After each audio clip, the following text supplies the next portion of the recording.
మిత్రులారా, మన దేశంలో వేల సంవత్సరాలుగా కొంతమంది మూర్ఖులు మూఢనమ్మకాలను నమ్మించి ప్రజలను మోసం చేసి బ్రతికిండ్రు.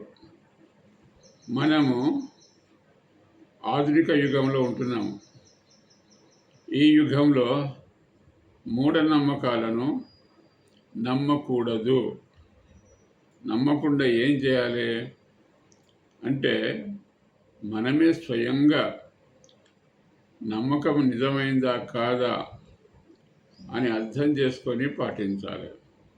ఎందుకంటే ఒకప్పుడు ఇంట్లో కూర్చుండి మూఢనమ్మకాలను నడిపించి బతినున్నారు, కానీ ఈ కాలంలో అట్లా బతకలేరు.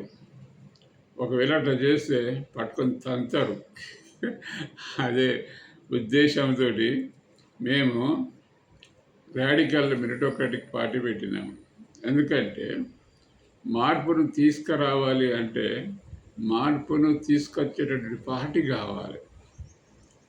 మన దగ్గర ఉన్న పార్టీలన్నీ మూఢనమ్మకాలను అభివృద్ధి చేసేది, కులాలను పట్టుకొని బతికేది, మతాలను పట్టుకొని బతికేది. కానీ రాడికల్ మెరిటోక్రటిక్ పార్టీ కేవలం మనుషులను మంచి లెవెల్కి తీసుకుపోయేది, ప్రగతిశీల పద్ధతులు తీసుకుపోయేది. కాబట్టి మూఢనమ్మకాలను విడిచిపెట్టండి. మంచి మూర్తిమత్వంతో మీరందరూ బ్రతకాలనే ఉద్దేశంతో మేము ఈ పాట పెట్టినాం. ఈ పాటలో ఉన్నటువంటి గొప్ప విషయం ఏంటంటే, మార్పు ఒకటే మా యొక్క ధ్యేయం. అది ఎవరి ద్వారా? కేవలం మెరిటోక్రటిక్ మెరిటోక్రటిక్ అంటే మేధావులతోనే చేస్తాం. అందువలన ఈనాటి అసెంబ్లీలో కానీ పార్లమెంట్లో కానీ మేధావులు ఎవరు లేరు. మేధావులతోనే మేము ముందుకు పోతాము.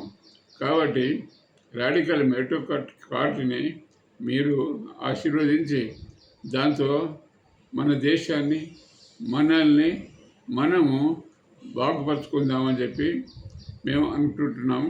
కాబట్టి మీరు ముందుకు వస్తారని చెప్పి ఆశిస్తున్నాము.